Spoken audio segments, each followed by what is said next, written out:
नमस्कार दोस्तों, जय जोहार। मैं कौशल तिवारी और बिहनिया संझा में आपका स्वागत है। प्रयागराज कुंभ में सरकार की करतूत पूरी तरीके से उजागर हो गई। व्यवस्थाओं के प्रपंच रचकर मीडिया को अपनी भक्ति में लगाकर जिस तरीके से स्वयं को हिंदुओं की हितैषी बताने की कोशिश हुई, उसका पोल खुल गया है। और आलम यह है कि उत्तर प्रदेश के मुख्यमंत्री योगी आदित्यनाथ एक संत होते हुए भी वास्तविकता को छुपाने की कोशिश कर रहे हैं। किस तरह के वे संत हैं यह आप खुद तय कर लीजिए। लेकिन इन्हीं सब मामलों को लेकर जब शंकराचार्य ने शास्त्र सम्मत योगी आदित्यनाथ या मोदी सरकार की खिलाफत की, संघ को लेकर उन्होंने आपत्ति की और मौतों को लेकर योगी आदित्यनाथ से इस्तीफे की मांग किया हुआ या उन्हें हटाने की मांग की, तो समूचा संघ अविमुक्तेश्वरानंद के खिलाफ खड़ा हो गया। अविमुक्तेश्वरानंद जी महाराज क्यों निशाने पर रहते हैं हमेशा, इसकी कहानी आप सुनेंगे तो चौंक जाएंगे। दरअसल जो बातें कही जा रही है वह सिर्फ और सिर्फ शंकराचार्य की गरिमा को गिराने की सिर्फ इसलिए कोशिश की जा रही है ताकि ज्योतिष मठ पीठ पर कब्जा किया जा सके। शंकराचार्य अविमुक्तेश्वरानंद जी को लेकर कई तरह की बात की जा रही है कि वे एनएसयूआई से जुड़े हुए थे, विश्वविद्यालय में राजनीति कर रहे थे एनएसयूआई का, और धोखे से यह पद हथिया लिए और कांग्रेस के आदमी। लेकिन हकीकत क्या है? यदि आप संतों के पुराने इतिहास खोलेंगे तो हर संत का पुराना इतिहास कुछ न कुछ तो निकलेगा। और इससे क्या फर्क पड़ता है कि कौन भाजपा से जुड़ा हुआ है और कौन एनएसयूआई से जुड़ा हुआ था। भाजपा से जुड़े संतों की तो करतूत किसी से छिपी नहीं है। याद कीजिए, अटल सरकार में मंत्री रहे स्वामी जी किस तरीके से बलात्कार के आरोप में फंस गए थे, तो योगी आदित्यनाथ भाजपा के संत मुख्यमंत्री की कुर्सी संभाल रहे हैं और संत कहलाते हैं। लेकिन एक चीज आप यकीन से जान लीजिए कि यदि इस देश में यूट्यूबर्स नहीं होते तो किसी को पता ही नहीं चलता कि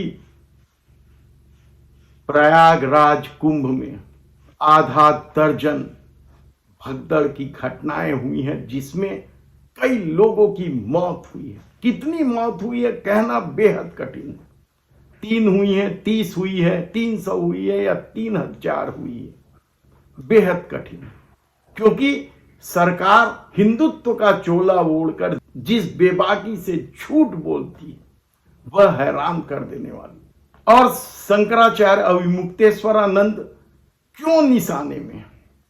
क्या उन्हें निशाना इसलिए बनाया जा रहा है ताकि भगदड़ की खबर से लोगों का ध्यान मिटाया जा सके? उन्हें निशाना क्या इसलिए बनाया जा रहा है ताकि ज्योतिष पीठ पर संघ अपना नियंत्रण स्थापित कर सके? यदि खबरों को देखें आप तो पाएंगे उत्तर प्रदेश के मुख्यमंत्री योगी आदित्यनाथ केवल 30 लोगों की मौत की पुष्टि कर रहे हैं। लेकिन यदि इस 40 राज्यों में 100 भेजे गए तो फिर उस 30 के आंकड़े की हकीकत क्या है?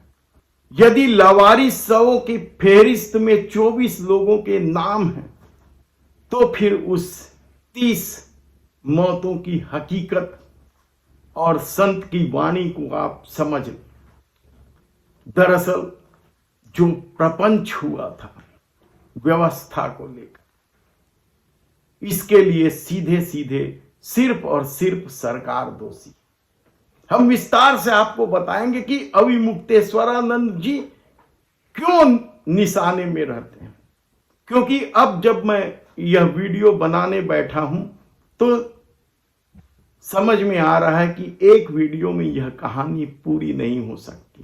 दरअसल यह कहानी शंकराचार्य और संघ के टकराव की कहानी, और केवल ज्योतिष पीठ का नहीं है। याद कीजिए आपकी किस तरीके से द्वारका पीठ के शंकराचार्यों पर भी विस्मरण हुआ, किस तरीके से राम मंदिर प्राण प्रतिष्ठा के मामले में भी शंकराचार्यों की अवहेलना हुई थी।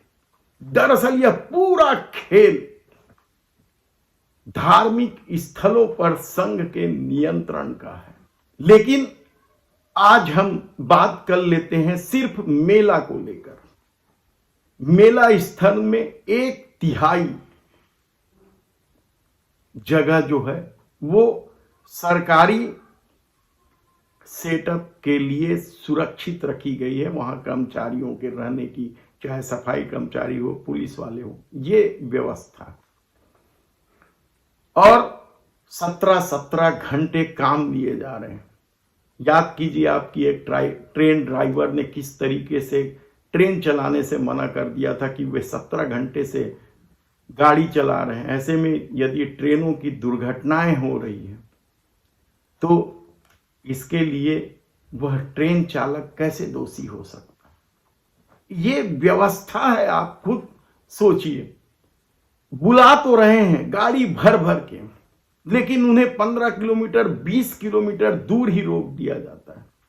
कौन सी गाड़ी कहां पे रुक जाएगी प्रयागराज पहुंचने के पहले कोई नहीं जानता है। और इस पूरे मामले में महाकुंभ के धार्मिक आयोजन में यदि शंकराचार्य नहीं बोलेंगे तो कौन बोलेगा? क्योंकि धर्म के मामले में बोलने के लिए शंकराचार्य अधिकृत हैं। तब अविमुक्तेश्वरानंद जी इसलिए निशाने में हैं क्योंकि वे जानते हैं कि संघ किस तरीके से ज्योतिष मठ पर कब्जा करके धार्मिक स्थलों पर अपना नियंत्रण स्थापित करना चाहते हैं। और वे ये भी जानते हैं कि किस तरीके से उनके गुरु स्वामी स्वरूपानंद सरस्वती के खिलाफ संघ का रवैया क्या रहा है, किस तरीके से संघ से जुड़े हिंदूवादी संगठन यदि अविमुक्तेश्वरानंद जी महाराज को कांग्रेसी कह रहे हैं तो स्वामी स्वरूपानंद जी महाराज को भी कांग्रेसी कहने से और उन्हें बदनाम करने से कोई मौका नहीं छोड़ रहे थे। और शायद यही वजह है कि बाकी शंकराचार्यों की तरह स्वामी अविमुक्तेश्वरानंद जी के मन में बीजेपी के प्रति या आरएसएस के प्रति जरा भी सॉफ्ट कॉर्नर नहीं है, और वे उनकी करतूत का मुखर होकर विरोध करते हैं। वे जानते हैं कि जिस तरीके से महाकालेश्वर में खेल खेला गया, वहां पुजारी विरोध में थे लेकिन कमेटी बनाकर कब्जा कर लिया गया, अपना नियंत्रण में ले लिया गया। काशी में भी यही कुछ हुआ।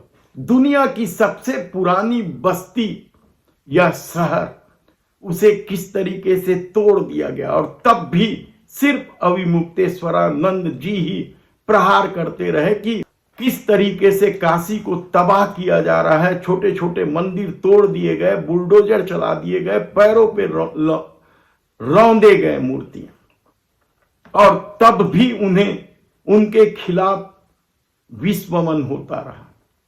वे धार्मिक स्थलों को मनोरंजन केंद्र, इवेंट बनाने के शुरू से ही खिलाफत करते रहे, और धर्मशास्त्र के मामले में शंकराचार्य जी को तो बोलना ही चाहिए। आज जो लोग शंकराचार्य अविमुक्तेश्वरानंद जी के छात्र जीवन में एनएसयूआई जुड़े होने पर आपत्ति कर रहे हैं, शायद वे भूल गए हैं कि बीजेपी और आरएसएस तो पूरी राजनीति ही साधु संतों के आश्रय करती है। यदि एनएसयूआई से जुड़े स्वामी अविमुक्तेश्वरानंद पर आपत्ति है तो बीजेपी और आरएसएस से जुड़े संतों से प्यार क्यों? वह भी तो आपत्तिजनक है।